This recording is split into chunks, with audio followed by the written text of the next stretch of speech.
Welcome back to the deep dive. Today we are anchoring ourselves in a really specific moment in time. It is February 13th, 2026. A Friday.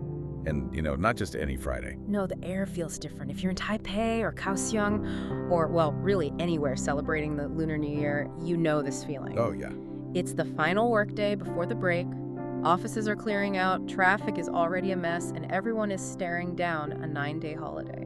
It's that very particular mix of emotions. On one hand, you've got, the anticipation of rest, the food, the red envelopes, but on the other hand, there's this looming pressure. The pressure of the reunion dinner. Exactly. You are about to be trapped in a room or, around a hot pot with your extended family for days. And in the political climate of 2026, that dinner table is, well, it's basically a minefield. Which brings us to our source material for today. We aren't looking at an election strategy guide or some psychological study on family dynamics. We're looking at a sermon, specifically a spoken message from Pastor Hu Zikang called Being Correct from a Political Perspective.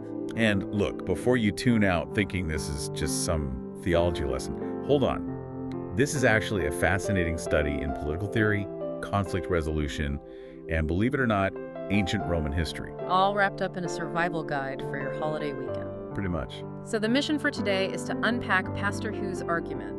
He's working from a text in 1 Peter, written 2,000 years ago, but he's applying it directly to the hyper-polarized world we are living in right now.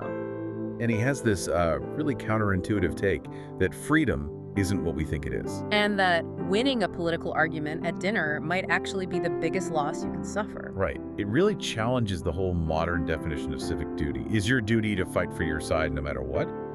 Or is it to, build something that includes the people you vehemently disagree with? So let's get into the text. He anchors this whole thing in 1 Peter chapter 2. And right off the bat, he drops a line that feels, well, it feels difficult for a lot of modern ears. It does. Honor all people, love the brotherhood, fear God, honor the king. Honor the king. That is the friction point. Because we have to remember the context here. When Peter wrote this, the king wasn't a constitutional monarch or a democratically elected president. No, it was the Roman emperor. The Roman emperor. Yeah. And depending on the exact dating, we could be talking about Nero. Not exactly a guy known for his benevolent leadership. No, not at all. He was a tyrant by most definitions. And yet, the text calls for honor. Pastor Hume uses this to draw a really sharp distinction about what a principled person looks like in politics. Also the distinction. He argues that submission to authority isn't about weakness. It's not about agreeing with the politician. It's about a higher allegiance. So it's almost a power move. In a way, yeah. If you only submit to leaders you like or laws you agree with, you're not really submitting to authority at all. You're just doing what you want. You're just following your own preferences. Exactly.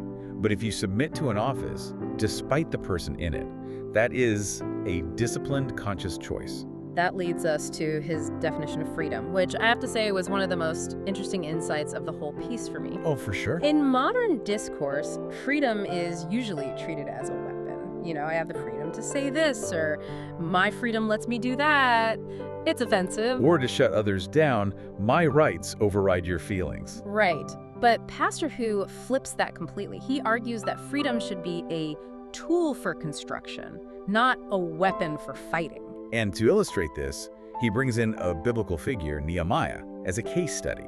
And this is crucial because most people just know Nehemiah as the wall builder.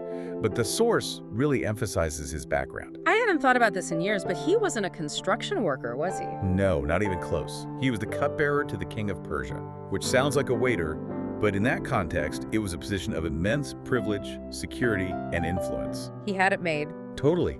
He had luxury, he had the king's ear, he had the freedom to stay comfortable in the palace, but he used that freedom to go back to a ruined city, Jerusalem, and take on this massive, dangerous construction project for his people. So he voluntarily left the comfort to do the hard work. That's the key takeaway.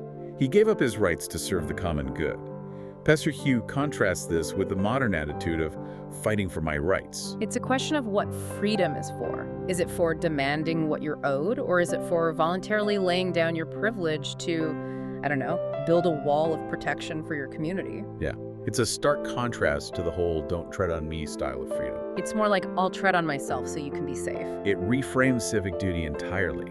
It moves the question from what can I get from the state to what can I build for the people around me. But let's bring this back to the present day. I mean, we aren't building stone walls in Jerusalem. We're dealing with city council members, legislators, the president. This is where the rubber meets the road. The source moves from Nehemiah's attitude to a very specific command from Romans 13 about respecting all those who should be respected. And Pastor Hugh gets it. He acknowledges the reality. What if you hate the guy? What if their policies are, in your view, just disastrous for the country? His answer is basically, you salute the rank, not the person. Precisely. Yeah. You respect the position. Yeah. You respect the office. He links this to a chain of command.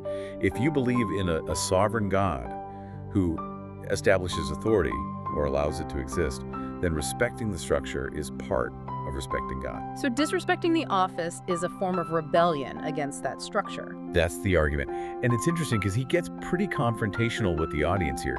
He doesn't just leave it as abstract theory. No, he asks, do you know people, or are you the person who is constantly criticizing national or local officials? It's a mirror moment. He's asking us to audit our own speech. You know, is our criticism constructive, or is it just venting?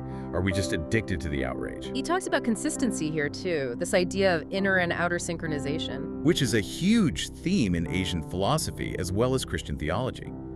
If you claim to be a person of law or tradition or faith, but your public behavior is constant mockery and rebellion. There's a disconnect. You're a hypocrite. Right. A leader and a follower needs to be the same person on stage as they are off stage. Which brings us to the stage where most of us lose our composure and that consistency just falls apart. The Lunar New Year dinner table. The ultimate test of character.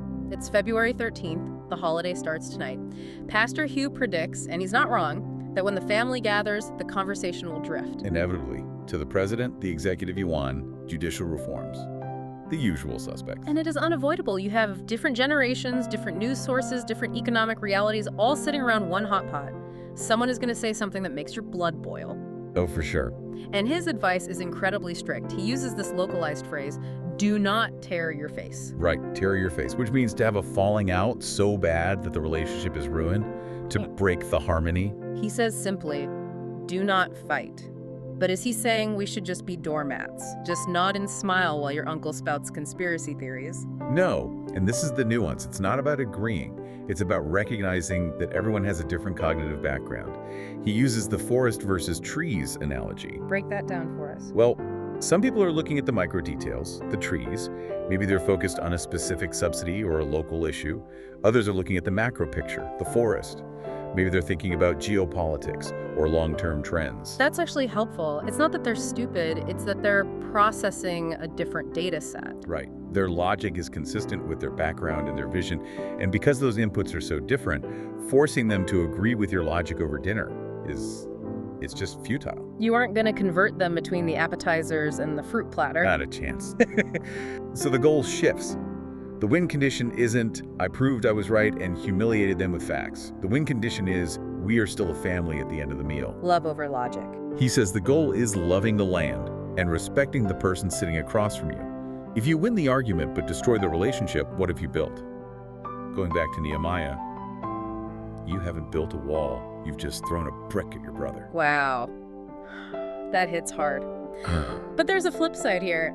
He tells us to be gentle with our family, but he issues a really severe warning about the people we listen to outside the family. Yes, he calls them political scammers. I loved this comparison. He equates bad political actors with fraud rings, you know, those scam calls everyone gets. Yeah, I'm calling from your bank, please transfer money types. Exactly, those guys. He says we're hyper-vigilant about protecting our money. We block the numbers, we warn our parents.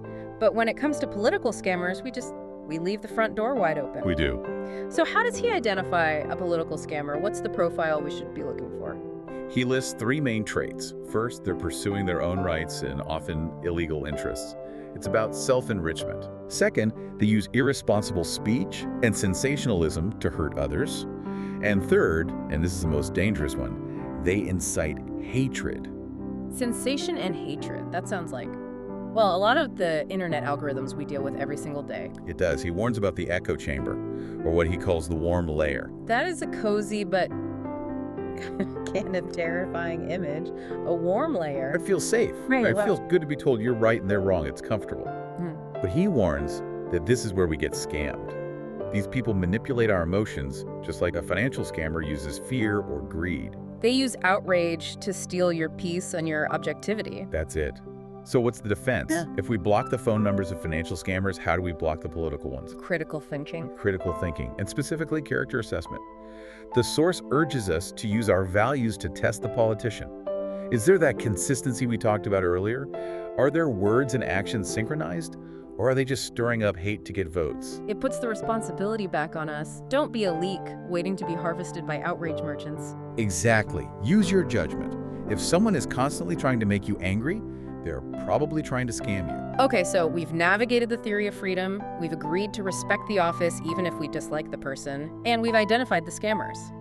Now, practically speaking, the holiday is here. How does Pastor Hugh suggest we actually spend these 9 days? He starts with something very practical for the workaholics listening. Finish your work. Don't leave loose ends. You can't rest if your brain is still back at the office worrying about an unread email. Clear the desk, clear the mind, simple enough. And then he introduces this concept of spring cleaning for the soul. It fits perfectly with the Lunar New Year tradition of sweeping the house. He wants us to do that internally. He uses the word precipitate, which I thought was interesting, like in chemistry class. Yes, exactly. Letting the sediment settle. Our lives during the work year are usually like muddy water shaken up, cloudy, constant movement. He suggests using this long break to sit still long enough for the mud to sink to the bottom. So the water becomes clear. Right. And when the water clears, what do you see? Probably the stuff we don't want to see. Often, yeah. Weaknesses, difficulties, sins. He specifically mentions reflecting on where we might have offended God or other people. That is the hard work of a holiday. It's way easier to just binge watch a show or something. Which he actually warns against. He lists wine, color, wealth, energy, basically the material, sensual distractions. He says, don't let those things crowd out the precipitating process. So the goal isn't just relaxation, it's restoration. He calls it achieving Emmanuel, God with us.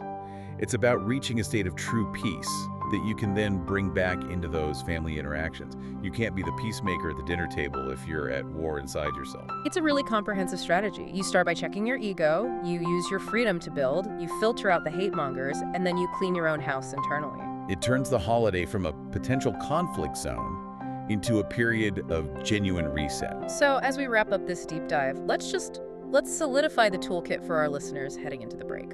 Okay, number one, check your definition of freedom. Are you using it as a weapon to demand your way or a tool to build safety for others? Be a Nehemiah. Number two, respect the position. You don't have to like the person, but you honor the structure. Stop the cycle of constant corrosive criticism. Number three, the dinner table rule. Love over logic. Don't tear your face, except that your relatives see the forest differently than you do, and that's okay. And number four, beware the scammers. If a media personality or a politician is just selling you pure hatred and sensation, they're scamming you. Hang up the phone. And finally, let the mud settle. Take the time to precipitate. You know, looking back at that Nehemiah example, I'm left with this one lingering image. We live in such a polarized era where we're constantly told to pick up a brick and throw it. It's the default setting of our culture, right? Yeah. Throw the brick, break the window, make some noise. But Nehemiah picked up a brick and placed it on a wall to protect people. It makes me wonder, in 2026, are we using our energy to build walls of protection for our community, or are we just standing in the rubble looking for a target? That is the question. Are you a builder, or are you just someone with a pile of rocks? Something to chew on along with your New Year's Eve dinner. Thank you for joining us on this deep dive. We hope your holiday, whether you're celebrating Lunar New Year or just taking a break, is reflective, peaceful, and free of political explosions. Stay safe and Happy New Year. See you next time.